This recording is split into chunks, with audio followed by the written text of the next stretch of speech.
आज का lecture very very important होने वाला है। जो बच्चे इस साल बीएससी सेकंड सेमेस्टर जूलॉजी का एग्ज़ाम पेपर देने वाले हैं उनके लिए ये क्वेश्चंस वेरी वेरी इंपॉर्टेंट होने वाले हैं।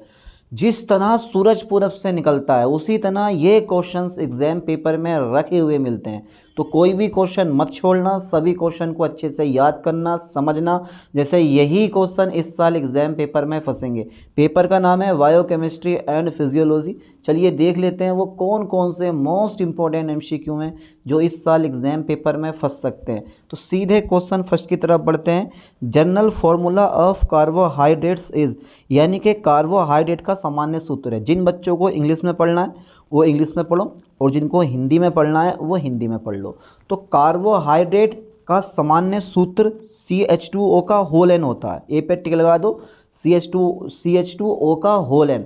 अब कार्बोहाइड्रेट ऊर्जा उत्पादक होते हैं, कार्बन हाइड्रोजन तथा ऑक्सीजन से मिलकर बनते हैं। ठीक है, नॉर्मल फार्मूला CH2O का होल एन होता है। हाइड्रोजन ऑक्सीजन का रेशियो हमेशा 2:1 होता है।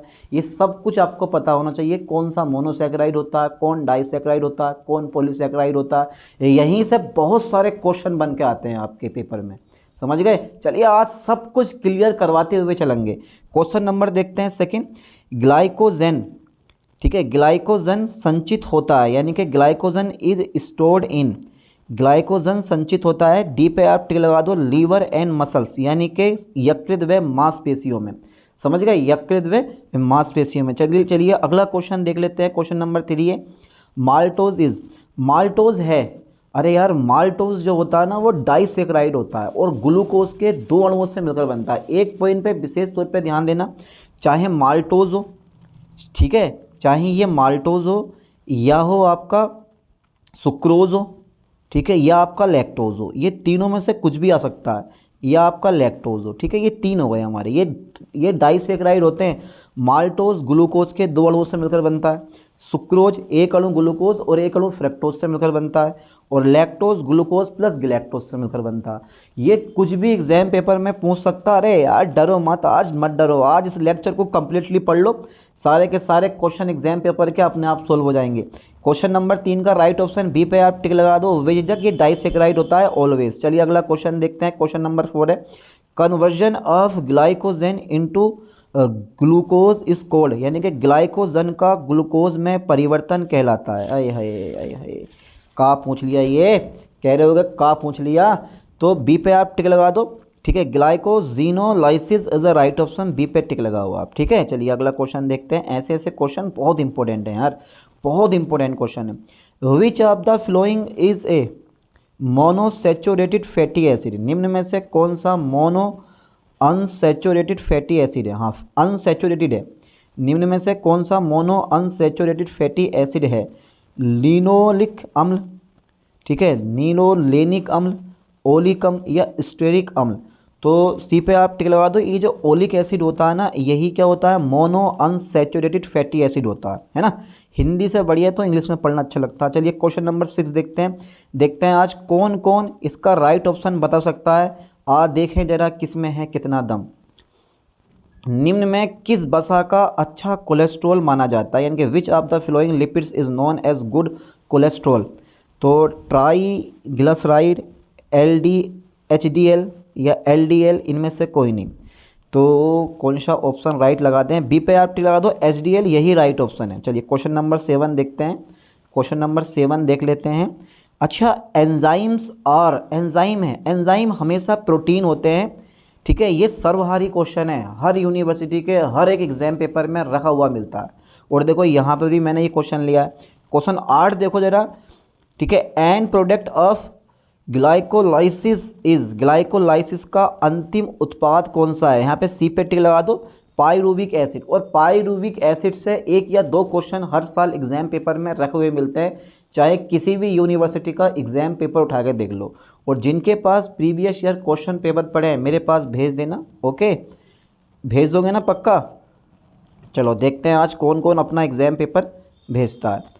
जिनके पास प्रीवियस ईयर क्वेश्चन पेपर पड़ा है किसी भी यूनिवर्सिटी के, 8077754870, ओके, भेज देना, इस पर व्हाट्सअप कर देना। चलिए अगला क्वेश्चन देख लेते हैं। अगला क्वेश्चन देख लेते हैं। क्वेश्चन नंबर 8 का सी पे टिक लगा दिया आपने, very very important question. Which of the flowing diseases is caused by protein deficiency, निम्न में कौन सा रोग प्रोटीन की अल्पता के कारण होता है? कौन सा रोग? अबे यार ये कोई बात है? Kwashiorkor is the right option, है ना। कितना खतरनाक नाम है। चलिए रोग कितना खतरनाक होगा भाई। लाइसिन क्या है? अरे यार लाइसिन जो होता है हमेशा इसेंशियल एमिनो एसिड होता है, आवश्यक एमिनो अम्ल और अनावश्यक एमिनो अम्ल। आपको पता है कि टोटल 20 एमिनो एसिड होते हैं, जिनमें 10 एमिनो एसिड जो होते हैं हमारी बॉडी में संचित होते हैं, जिनको आप नॉन एसेंशियल एमिनो एसिड कहते हो। और 10 एमिनो एसिड की आवश्यकता, ठीक है, हमें भोजन से होती है और उनको बोला जाता है इसेंशियल एमिनो एसिड्स, है ना। तो ये बहुत छोटी चीज़ें हैं, अगर आप थोड़ी बहुत भी थ्योरी पढ़ोगे मज़ा आ जाएगा आपको। तो लाइसिन क्या है? आवश्यक एमिनो अम्ल। ओके चलिए क्वेश्चन नंबर 11। तो ये जो तुम देख रहे हो ना, ये माइकलिस मेंटेन कांस्टेंट यानी कि माइकलिस मेंटेन एक्वेशन से 2 या 3 क्वेश्चन एग्जाम पेपर में पूछे जाते हैं। यहाँ भी आप देख लेना 2 या 3 क्वेश्चन एग्जाम पेपर में जरूर पूछे गए होंगे, समझ गए। तो माइकलिस मेंटेन स्थिरांक का प्रतिनिधित्व किया जाता है। Michaelis Menten constant is represented by के एम। कहाँ पर है? ए पे टिक लगा दो, इज द राइट ऑप्शन। ठीक है चलिए अगला क्वेश्चन देखते हैं। Question number 12। Who introduced the word enzyme? Enzyme शब्द किसने दिया? अरे ऐसे बोल दो यार, क्या हो रहा है। कोहाने इज द राइट ऑप्शन, याद कर लो ठीक से, कोहाने। चलिए क्वेश्चन नंबर 13 देखते हैं। अवायवीय श्वसन का प्रकार है, यानी कि अवायवीय श्वसन एक प्रकार का क्या है? उपापचयी अभिक्रिया है, उपचयी अभिक्रिया है, अपूर्ण ऑक्सीकरण है, किण्वीकरण है, या इनमें से कोई नहीं है? जल्दी बताओ। तो यहाँ पर आप सी पे टिक लगा दो, fermentation is the right option. Okay चलिए क्वेश्चन नंबर 14 देखते हैं। Energy currency of cell is, कोशिका की ऊर्जा मुद्रा है, ATP। ये लगा दो टिक, ठीक है। एडिनोसिन ट्राइफॉस्फेट इसकी फुल फॉर्म होती है। अच्छा चारों की फुल फॉर्म बताओ जरा एक बार, चारों की फुल फॉर्म बताओ, आज देखता हूँ कितना है किसमें दम। चलिए क्वेश्चन नंबर 15 देखते हैं। व्हाट इज़ एपो एंजाइम, यानी कि एपो एंजाइम क्या है? एपो एंजाइम क्या चीज़ है? तो वो ए पे टिक लगा दो, protein part of enzyme, enzyme का प्रोटीन भाग, ये एपो एंजाइम होता है। यानी कि एंजाइम का जो प्रोटीन भाग होता है वो एपो एंजाइम होता है। एक बार इन क्वेश्चन को प्यार के साथ में पढ़ लोगे, देख लोगे, और अगर यही क्वेश्चन एग्जाम पेपर में फंस गए तो 100% बिल्कुल सही टिक लगा होगे। लेकिन पढ़ना बहुत ज़रूरी है, डिटेल से बैठो, प्यार के साथ में बैठो आराम से और पढ़ना शुरू कर दो, ठीक है, एक एक क्वेश्चन को अच्छे से। चलिए क्वेश्चन नंबर 16 देखते हैं। Non protein okay non protein part of enzyme is known as, यानी कि एंजाइम का प्रोटीन रहित भाग कहलाता है, वो कहलाता है, सी पे टिक लगाओ, cofactor is the right option. Okay क्या कहलाता है? कोफैक्टर। क्वेश्चन नंबर 17, पहले क्वेश्चन पढ़ो। The enzyme rennet is used in, rennet enzyme का प्रयोग किया जाता है, तो वो हमेशा चीज़ मेकिंग में किया जाता है, यानी कि चीज़ मेकिंग बनाने, यानी कि चीज़ बनाने में आप एंजाइम रेनेट का यूज़ कर सकते हो। ओके चलिए क्वेश्चन नंबर 18, थोड़ा ऐसा लग रहा है कि थोड़ा सा लेंथी क्वेश्चन हो, पर है नहीं, जो चीज़ हमें लगती है वो होती नहीं है। समझ में आई गुरुजी? अरे यार तुमसे बढ़ के है कोई चीज़। What is the produced by lactic acid with the help of lactic dehydrogenesis, lactic dehydrogenesis की सहायता से लैक्टिक अम्ल का क्या निर्माण होता है? लैक्टिक डिहाइड्रोजिनेज की सहायता से लैक्टिक अम्ल का क्या निर्माण होता है? क्या निर्माण होता है यार? बी पे टिक लगा दो, ठीक है। Pyruvic acid, pyruvic acid is the right option. मैंने क्या बोला? पाइरुविक एसिड के 2 या 3 क्वेश्चन हर साल एग्जाम पेपर में फंसते हैं, और यहीं से आप गेस कर सकते हो कि कैसे कैसे और कौन कौन से क्वेश्चन आ सकते हैं, ठीक है। चलिए क्वेश्चन नंबर 19 पढ़ो। द लॉक एंड की थ्योरी भाज पोस्टुलेट वाई, ताला और चाबी मॉडल का प्रतिपादन किसने किया था? फिशर ने। डी पे टिक लगाओ, है ना। अरे ये सर्वहारी क्वेश्चन है जो हर एग्जाम पेपर में पूछे जाते हैं, हर यूनिवर्सिटी के एग्जाम पेपर में पूछे जाते हैं। Who introduced the term vitamin, vitamin नामक शब्द किसने दिया था? 1912 में फंक ने दिया था। कहाँ है फंक? ये रहे, बी पे आप टिक लगा दो, Funk is the right option, 1912 में दिया था इन्होंने। 21 which of the following are known as biological catalyst, निम्न में से किसे जैविक उत्प्रेरक के रूप में जाना जाता है? जैविक उत्प्रेरक जो होते हैं ना, जितने भी एंजाइम होते हैं उनको आप जैव रासायनिक उत्प्रेरक भी कहते हो या आप जैविक उत्प्रेरक भी कहते हो एंजाइम को, है ना। जैसे आपको दही बनाना है दूध से जब दही बनाओगे तो कौन सा एंजाइम काम करता है, जल्दी बताओ, अरे बताओ, दूध से दही बनाने में कौन सा एंजाइम काम करता है, लैक्टोबैसिलस, ठीक है। और अगर आपको ग्लूकोज से एथिल अल्कोहल बनाना है, जाइमेस, ठीक है। अगर आपको सुक्रोज से ग्लूकोज बनाना है, इनवर्टेज। ये सारे क्या होते हैं, एंजाइम होते हैं, प्रोटीन होते हैं, उच्च अणुभार वाले नाइट्रोजन युक्त कार्बनिक पदार्थ होते हैं एंजाइम। अब मैं क्या बताऊं इसके बारे में यार, क्या बताऊं, कहानी मेरी, ज़िंदगी खा गई जवानी मेरी। Protein are made of protein निर्मित होती है, proteins are made of protein निर्मित होती है एमिनो एसिड। कहीं लिखा हुआ है इसमें ऑप्शन में, पहले में नहीं है, दूसरे में नहीं है, चौथे में हैगा एमिनो एसिड द्वारा। क्योंकि प्रोटीन की जो आधारभूत इकाई होती है ना वो एमिनो एसिड होती है, और एमिनो एसिड के बारे में आपको बड़े अच्छे से नॉलेज होगी। अरे यार सेकंड सेमेस्टर में तो है ही, क्या नॉलेज होगी अभी थ्योरी पढ़ी रही है आपने। मनुष्य में एंजाइमेटिक अभिक्रियाओं हेतु इष्टतम तापमान होना चाहिए। एंजाइम 37 डिग्री सेल्सियस, क्या लग रहा है 23 का मैं कौन सा राइट टिक लगा दूँ, 37 डिग्री सेल्सियस। जैसे आपको गन्ने के रस से, गन्ने का रस तो यही होगा, गन्ने के रस से अगर आपको बनाना है सिरका, तो उसको एक घल्ले में भर के, ठीक है, ऊपर रख दिया जाता है छत पे कम से कम 25 से 35 डिग्री सेल्सियस टेम्परेचर पे। धीरे धीरे 1.5 महीने में वो सड़ना शुरू हो जाता है, ठीक है, उसके अंदर कीड़े पड़ जाते हैं और वो सिरके में चेंज हो जाता है, क्योंकि उसके अंदर 4 से 5% एसिटिक अम्ल की मात्रा उत्पन्न हो जाती है, खट्टा हो जाता है। फिर ले उसे आप चाउमीन में मोमो के साथ खटाई के साथ खा लेते हो, समझ गए, वो सिरका ही होता है। चलिए 24 देखते हैं। The protein found in hairs, nails, horns and feathers are, बाल, नखून, सींग तथा पंखों में पाई जाने वाली प्रोटीन क्या, क्रिएटिन प्रोटीन। बी पे आप टिक लगा दो, है ना। ये तो बड़ा सिंपल क्वेश्चन पूछ लिया। कुछ क्वेश्चन तो ऐसे होंगे जो तुम खुद कहोगे अरे क्या पूछ लिया। क्वेश्चन नंबर 25 देखो, from which amino acid is urea produced, किस एमिनो अम्ल द्वारा यूरिया का उत्पादन होता है। हाँ, ये दमदार क्वेश्चन है, ए पे टिक लगा दो। आर्जिनिन द्वारा यूरिया का निर्माण होता है। चलिए 26, कीटोन बॉडीज आर, यानी कि ketone bodies are found from, ketone कार्य का निर्माण होता है। अरे वाह बेटे वाह, कीटोन कार्य का भी निर्माण होने लगा। सी पे टिक लगा दो। एसिटाइल कोएंजाइम, ठीक है, एसिटाइल कोएंजाइम। चलिए क्वेश्चन नंबर 27, अच्छा रिक्त स्थान ये पीछे नहीं छोड़ेंगे, आप क्लास A1 से पढ़े और आप चाहे कहीं पे ही पहुँच जाओ, ये फिल इन द ब्लैंक आपका पीछे नहीं छोड़ने वाले। Ketogenesis occurs in of liver cells, ketogenesis यकृत कोशिकाओं के में घटित होती है, में घटित होती है। सी पे आप टिक लगा दो। ये रहा माइटोकॉन्ड्रिया में घटित होती है, ठीक है। अच्छा 28 पढ़ो, ट्राइग्लिसराइड है, ट्राइग्लिसराइड इज ए, तो वो हमेशा होता है सिंपल लिपिड। ये सिंपल लिपिड है, लग ऐसा रहा कि बड़ा खतरनाक नाम होगा पर सिंपल लिपिड है। चलिए 29 देखते हैं, conversion of ATP to ADP, यानी कि adenosine triphosphate to adenosine diphosphate results in the release of, ATP से एडीपी में परिवर्तन के फलस्वरूप मुक्त होते हैं। क्या एनर्जी उत्पन्न होती है, हाँ एनर्जी उत्पन्न होती है, आप बोलोगे सर बिल्कुल राइट ऑप्शन है। 30 देखो जरा, सरप्राइज नहीं यार, सरप्लस एमिनो एसिड्स, अच्छा, in the body of broken down to from urea in, शरीर में अतिरिक्त एमिनो अम्ल अपघटित होकर यूरिया बनाते हैं, कहाँ पर, लीवर में। 30 का लगा दूँ बी नंबर पक्का, अरे यार B number is a right option, kidney मत ठोक देना। चलिए 31 देखते हैं, enzymes required for beta oxidation occur in the, beta ऑक्सीकरण के लिए आवश्यक सभी एंजाइम पाए जाते हैं, राइबोसोम, न्यूक्लियस, साइटोप्लाज्म या माइटोकॉन्ड्रिया है।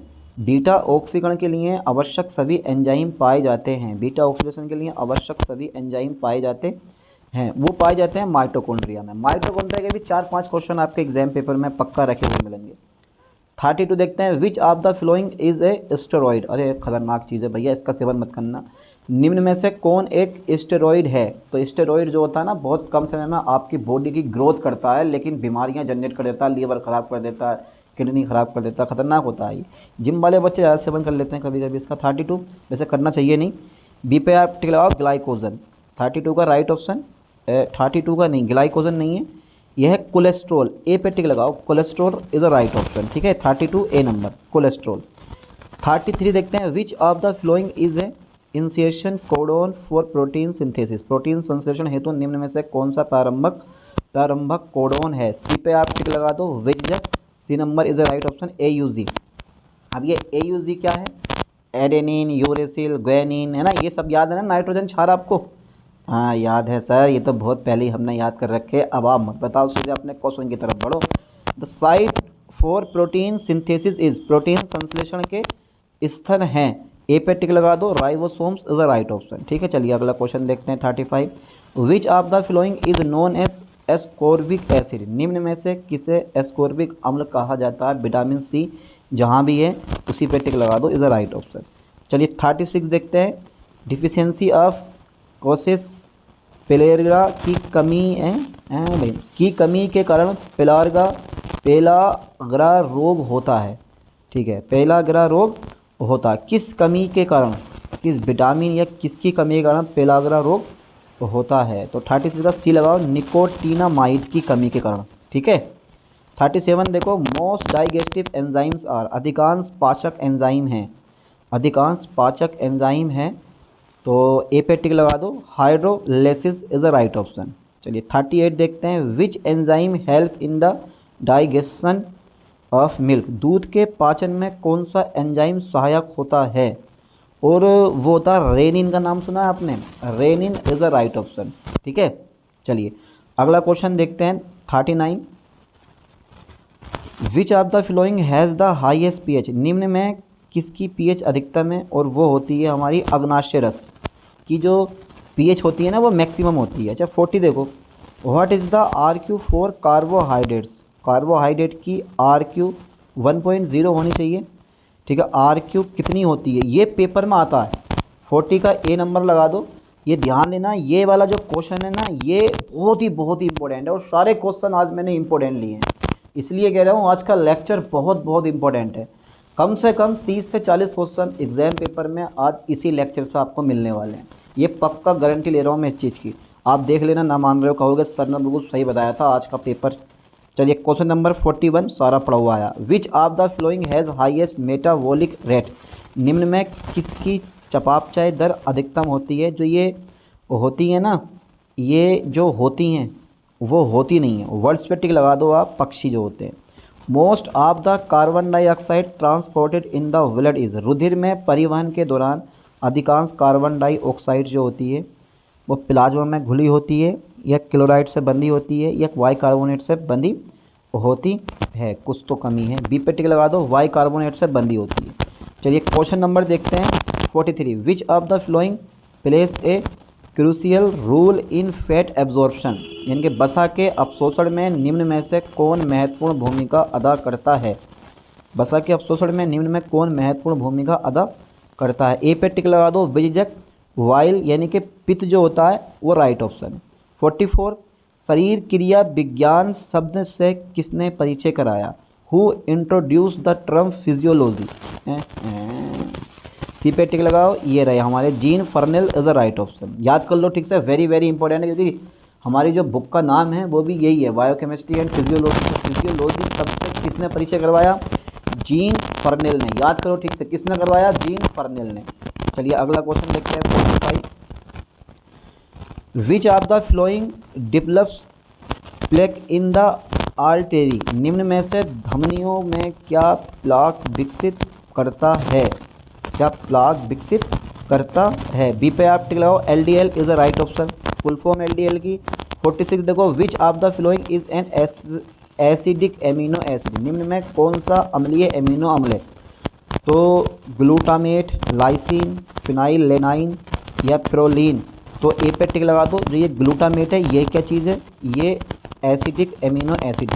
47 देखते हैं, which of the flowing base is absent in DNA, निम्न में कौन सा बेस DNA में प्रेजेंट नहीं है, यूरेसिल DNA में प्रेजेंट नहीं होता है। 48, DNA इज इन एपोप्टोसिस, क्रामादेशित कोशिका मृत्यु के दौरान DNA पर ... बड़ी शॉर्ट में लिखा हो भाई, क्रामादेशित कोशिका मृत्यु के दौरान DNA ... हो जाता है, वो हो जाता है तुम्हारे पास विखंडित हो जाता है, यानी कि फ्रेगमेंटेड हो जाता है। डी पे आप टिक लगा दो बेझिझक। ओके, चलिए 49 देख लेते हैं। 49 देखते हैं। Which of the following is not a pro enzyme, निम्न में कौन क्या एक प्रो एंजाइम है? रेनिन है, क्रिप्टो रिप्सिनोजन है, या ट्रिप्सोनोजन है, या पेप्सिनोजन है? क्या लग रहा है आपको? तो ए पे टिक लगाओ। रेनिन से 2 क्वेश्चन फंस गए पेपर में यहाँ पर, है ना। ए पे टिक लगा दो, renin is a right option. बाकी तो मुझे लग रहा है सब ऐसे ही हैं। विटामिन की कमी के कारण रतौंधी नामक रोग होता है। Night blindness is causes divide deficiency of vitamin A की कमी के कारण रतौंधी नामक रोग हो जाता है। कहते नहीं है क्या रतौंध चल रही है क्या, बस वही वाला रतौंधी होता है। 51 देखो, oxyntic cells are present in, oxyntic कोशिकाएं उपस्थित होती हैं। ऑक्सेंटिक कोशिकाएं कहाँ पर उपस्थित होती हैं, कहने का मतलब ये है। तो कहाँ पर प्रेजेंट होती हैं ये आपको पता है। ए पे टिक लगा दो, अमाशय में। अमाशय मतलब पेट में, स्टोमच जो होता है। 52 देखते हैं। चलिए आज ये क्वेश्चन का आंसर आप बताओगे, मैं नहीं बताने वाला हूँ। विच of the following is an anti ageing enzyme, निम्न में कौन सा आयु वृद्धि रोधक एंजाइम है? वो है तुम्हारे पास केटालेस इज़ अ राइट ऑप्शन। ठीक है, केटालेस इज़ अ राइट ऑप्शन। 53 देखते हैं। वंध्यता विरोधक विटामिन है। वंध्यता विरोधक विटामिन मतलब नपुंसकता जिस विटामिन की कमी के कारण होता है उसको आप विटामिन ई कहते हैं, समझ गए। तो विटामिन ई की कमी से वंध्यता विरोधक, ठीक है, समझ गए चीज़ को। चलिए कोई दिक्कत नहीं है। अरे यार बस नाम लेना काफ़ी होता है। You are very very intelligent, 1 minute में सब कुछ समझ जाते हो। ऐसा मांगे चलो कि इन कामों में आपका माइंड एआई बन जाता। चलिए कैल्सीफेरोल इस विटामिन, कैल्सीफेरोल है तो विटामिन डी पे आप टिक लगा दो। कैल्सीफेरोल जो है ना वो विटामिन डी का रासायनिक नाम होता है ना। तभी तो यार कैल्शियम हड्डियों के लिए मजबूत होता है। 55 देखो, which vitamin is destroyed by heating, कौन सी विटामिन गर्म करने पर नष्ट हो जाती है? कौन सी विटामिन गर्म करने पर नष्ट हो जाती है? अरे वाह, विटामिन सी जो होती है वो गर्म करने पर नष्ट हो जाती है। 56 देखते हैं। कोशिका श्वसन के दौरान विटामिन ... की तरह कार्य करता है। कोशिका श्वसन के दौरान विटामिन ... की तरह कार्य करता है। वो करता है हमेशा कोएंजाइम की तरह, ये बात आपको पता होनी चाहिए। 57 देखते हैं। फीरोमोन शब्द की खोज किसने की? फीरोमोन, फीरोमोन शब्द कितना शानदार है, पहले शब्द पे जाओ। फीरोमोन शब्द की खोज किसने की? तो ए पे टिक लगा दो। कार्लसन ने फीनोमोन यानी कि फीरोमोन शब्द की खोज की। What type of energy is used in respiration, श्वसन में किस प्रकार की ऊर्जा प्रयुक्त होती है? वैद्युत, यांत्रिक, रासायनिक, विकिरण। अबे यार इस बार चारों क्वेश्चन ऐसे हैं कि चारों में से कोई भी क्वेश्चन आपको सही नहीं लगेगा भाई साहब, बिल्कुल सही बता रहा हूँ मैं। देखो वैद्युत, यांत्रिक, रासायनिक, विकिरण है ना, लेकिन एक राइट ऑप्शन है इसमें भी। बताओ ज़रा कौन सा है? सी पे आप टिक लगा दो, रासायनिक, यही तो है। अबे रासायनिक ऊर्जा तो चेंज होती है ना यार, है? जब ऑक्सीजन हम लेते हैं फेफड़ों में जाती है, अंदर से बाहर कार्बन डाइऑक्साइड है, तो अंदर कौन सी रिएक्शन हुई? केमिकल रिएक्शन हुई, ग्लूकोज बना, कार्बन डाइऑक्साइड बनी, ऊर्जा बनी। ऊर्जा हमारी बॉडी में संचित हो जाती है और यहाँ से जो है कार्बन डाइऑक्साइड वो बाहर आ जाती है ना, यही तो होता है ना। तो रासायनिक ऊर्जा संचित होती है। चलिए 59 देखते हैं। The deficiency of platelets is called, platelets की कमी से होने वाले रोग को क्या कहते हैं? अब अपने यहाँ तो बोल देंगे उसे, वो कौन सा, डेंगू बुखार, वो भी प्लेटलेट्स की कमी से होता है ना। तो 59 बी पे आप टिक लगा दो। Thrombocytopenia, very very important question है। कई क्वेश्चन पेपर में मैंने ये क्वेश्चन देख लिया यार। कुछ क्वेश्चन तो मैं बता रही हूँ, कुछ क्वेश्चन तो ऐसे हैं जो सर्वहारी हैं। 60 देखो जरा। Elevated red cell count is called, बढ़ी हुई लाल रक्त कोशिकाओं को क्या कहा जाता है? शॉर्ट में कहते हैं WBC, है ना। तो सी पे आप टिक लगा दो। Polycythemia is the right option. Polycythemia, hi Faizan मियाँ। 61 देखते हैं। What is prevention of blood loss called, रक्त की कमी से बचाव को क्या कहा जाता है? हाँ यार, रक्त की कमी हो जाती है तो व्यक्ति चारपाई पे लेट जाता है, ले बोतल दे बोतल, फिर ब्लड चढ़ता है बेचारे पे, क्या करे, परेशान हो जाता है। ए पे टिक लगा दो। Haemostasis is a right option. चलिए 62 पढ़ो जरा प्यार के साथ में। हृदय का पेसमेकर है, वेरी वेरी इंपॉर्टेंट क्वेश्चन। आंधी टले तूफान टले पर ये क्वेश्चन न टले, इतना मोस्टली इंपॉर्टेंट क्वेश्चन है ये वाला। हृदय का पेसमेकर है बेटा, हृदय का पेसमेकर कौन सा है? आप बता दो ज़रा मुझे, हृदय का पेसमेकर कौन सा? आज तुम खुद बताओगे आज इसका आंसर। बी पे टिक लगा दो। ऐसे note is the right option, बाद में मुझे बताना पड़े। लंग्स आर इनक्लोज्ड इन, फुफ्फुस आच्छादित होते हैं। फुफ्फुस आच्छादित होते हैं वो होते हैं तुम्हारे पास प्लूरा में, प्लूरा, इन प्लूरा, ए भैया प्लूरा। 64 देखो जरा, विच part of the heart receives pure blood from the lungs. हृदय का कौन सा भाग फुफ्फुस से शुद्ध रक्त प्राप्त करता है? और एक कमेंट ज़रूर करना मुझे कि आप किस यूनिवर्सिटी से हैं, अपनी यूनिवर्सिटी का नाम ज़रूर लिख देना, ठीक है, कि मैं MGPRU का हूँ, मैं MSU का हूँ, मैं जो हूँ DDU का हूँ, या फिर आगरा यूनिवर्सिटी का, CCS यूनिवर्सिटी का। अजी बहुत सी यूनिवर्सिटी हैं, नाम ज़रूर लिखना अपनी यूनिवर्सिटी का कि आज हम इस यूनिवर्सिटी के हैं और यहाँ से हम पढ़ रहे हैं। सीधे डायरेक्टली इस यूनिवर्सिटी का नाम लिख देना। ओके, चलिए क्वेश्चन 64 का राइट ऑप्शन कौन सा होगा? ए पे टिक लगा दो, लेफ्ट ऑरिकल यानी कि बायां अलिंद। चलिए क्वेश्चन नंबर पढ़ लिया ना क्वेश्चन, हाँ, यानी कि हृदय का कौन सा भाग फुफ्फुस से शुद्ध रक्त प्राप्त करता है? ए पे टिक लगा दो। 65 देखते हैं, which of the following cells do not show respiration, यानी कि निम्न में से कौन सी कोशिकाओं में श्वसन नहीं होता है? तो ए पे आप टिक लगा दो, रेड ब्लड सेल्स जो होती है ना उसमें श्वसन नहीं होता है ना। 66 देखते हैं, रक्त का पीएच मान होता है। अब एक चीज़ और, ब्लड का पीएच मान 7.35 से 7.45 तक होता है। अब इसके बीच में कुछ भी आ जाए ना तो वो राइट है, यहाँ पे टिक लगा दो, ये वाला, ठीक है, 7.4 is the right option. Okay, 67 देखते हैं, which of the following is involved in blood clotting, रक्त स्कंदन हेतु निम्न में से क्या सम्मिलित होता है? क्या सम्मिलित होता है? और वो होता है तुम्हारा, यार इसमें कौन सा है, फाइब्रिन या ग्लेटेलिन, कौन सा होगा? बी पे आप टिक लगा दो, fibrin is the right option, है ना, यही होना चाहिए। 68 देखते हैं, urea is transported by, urea का परिवहन किया जाता है, वो किया जाता है, ए पे टिक लगाओ, प्लाज्मा द्वारा। यूरिया का परिवहन हमेशा प्लाज्मा द्वारा होता है, ऑलवेज याद करो ठीक से। यूरिया फॉर्मेशन ऑक्यूरसिन, क्या बात, यूरिया से टीचर को बड़ा प्यार हुआ है, कई क्वेश्चन यूरिया के उठाकर रख दिए यार। यूरिया निर्माण होता है लीवर में, अस्थि मज्जा में, मांसपेशियों में, वृक्क में। अच्छा, इसमें का एक क्वेश्चन ऊपर भी आ रखा है, पढ़ा ना आपने? ए पे टिक लगा दो, विजिजक लीवर में। नहीं पढ़ा ना? अरे पढ़ा है यार, तुमसे बढ़ के कोई चीज़ है यार, है तुम्हारे लिए जान हाजिर है। लूप ऑफ हेनल लाइन्स, यानी कि loop of Henle lies in the region of, Henle का लूप अवस्थित होता है। अरे कुल मिला के बात यह है, हेनले का रूप कहाँ पाया जाता है? सिंपल तरीके में अगर क्वेश्चन को पूछा जाए तो बी पे टिक लगा दो, मेड्यूला में। बहुत इंपॉर्टेंट क्वेश्चन है। 71 देखो, स्तनधारियों का वृक्क होता है kidney, mammalian kidney is archinephric, pronephric, mesonephric, metanephric. अरे यार ये नाम सुन के तो मुझे ऐसा लगता है जैसे मैं दक्षिण अफ्रीका में पहुंच गया। 71 का राइट ऑप्शन बताओ फटाफट से, डी पे टिक लगा दो, metanephric is a right option. चलिए 72, the most toxic excretory product is, अत्यंत विषैला उत्सर्जन उत्पाद है यूरिया। यूरिया के बारे में इतनी बात चल रही है पर मुझे लग नहीं रहा यूरिया यहाँ पे होगा, अमोनिया सूत्रा यही हो सकता है। 72 का राइट ऑप्शन, सी पे आप टिक लगा दो, ammonia is a right option. 73 देखते हैं, which part of mammalian brains regulates heart beat, स्तनधारियों के मस्तिष्क के किस भाग द्वारा हृदय गति को नियंत्रित किया जाता है? मस्तिष्क के किस भाग द्वारा हृदय की गति को कंट्रोल किया जाता है? डी पे आप टिक लगा दो, मेडुला, ठीक है, ओब्लेंगेटा, यही है ना, ओब्लोंगेटा है हिंदी में, क्या लिखा हुआ? मेड्यूला ओब्लेंगेटा, सही है राइट ऑप्शन। चलिए अगला क्वेश्चन देखते हैं। 74, largest part of the brain is, मस्तिष्क का सबसे बड़ा भाग कौन सा? सेरिब्रम या सेरिबेलम? अरे थोड़ा थोड़ा अंतर है बस, जल्दी बताओ बेटा कौन सा होगा? ए पे टिक लगा दो, सेरिब्रम, आगे बढ़ने की ज़रूरत ही नहीं है।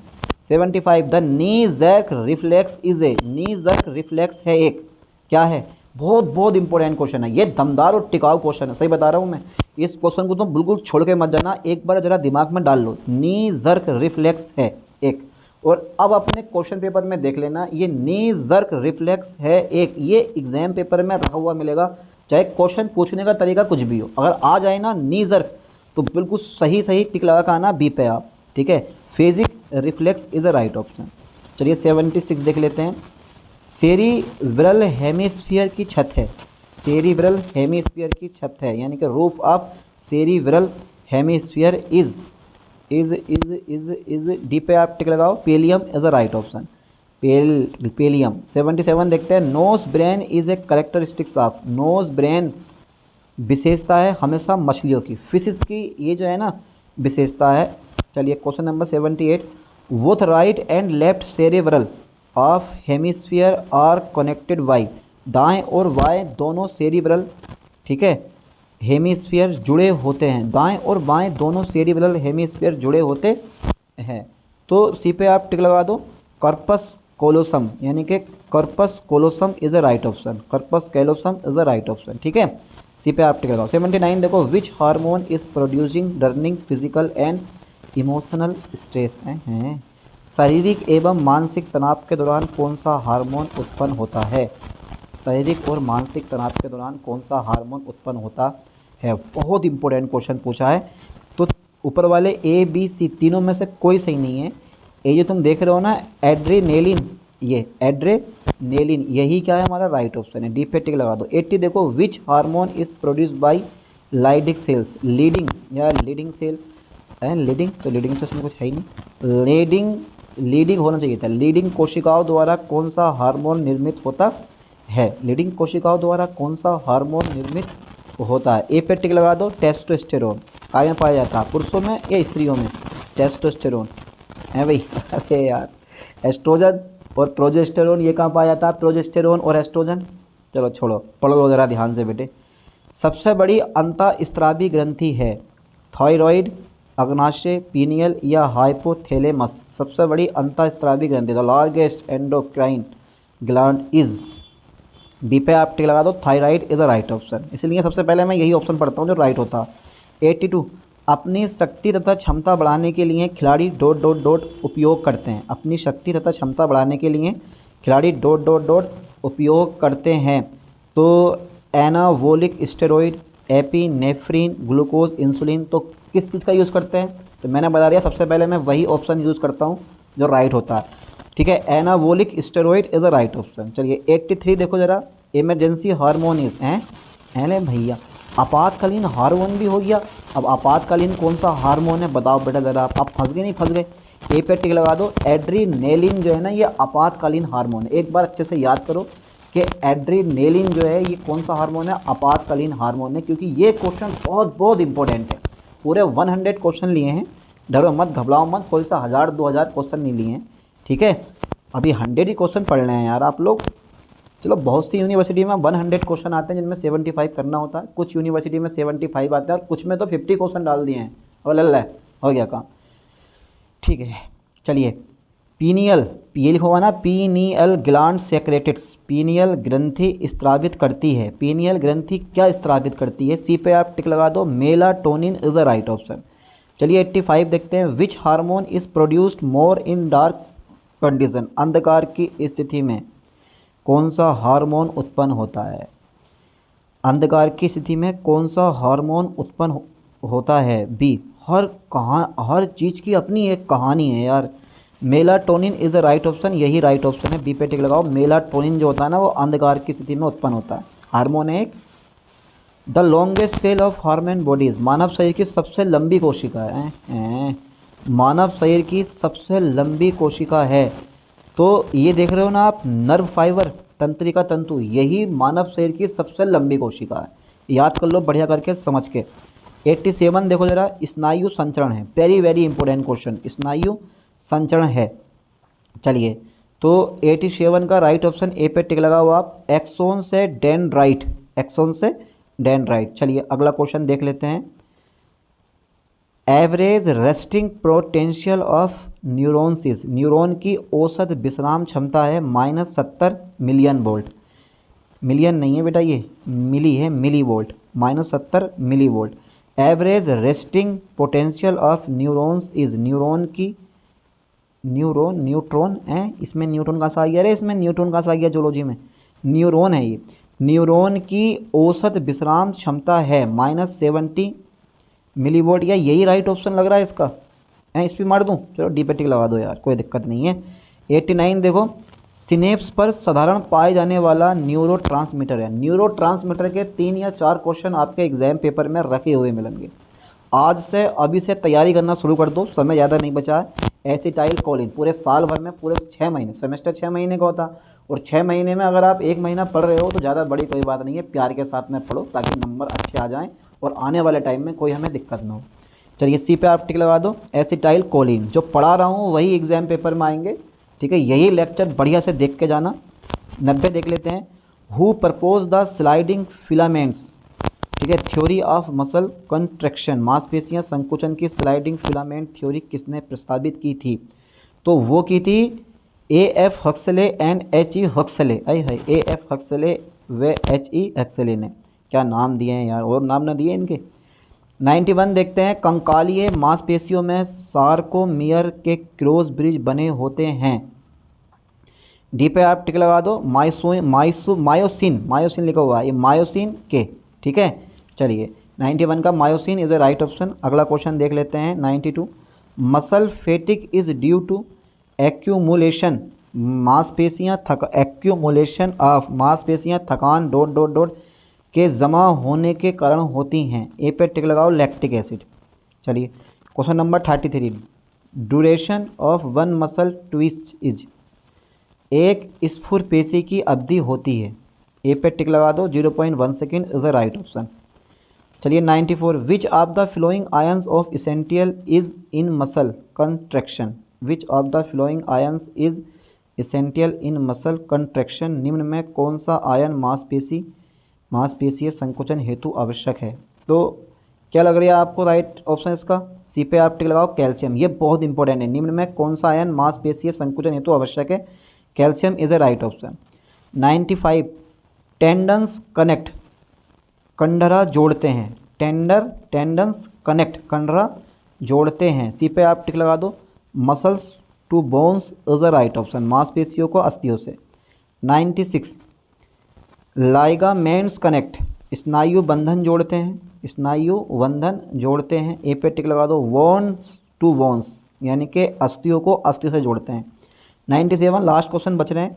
Which of the following proteins are not found in muscle fibres, निम्न में कौन सी प्रोटीन मांसपेशीय तंतुओं में नहीं पाई जाती है? कौन सी प्रोटीन मांसपेशीय तंतुओं में नहीं पाई जाती है भाई?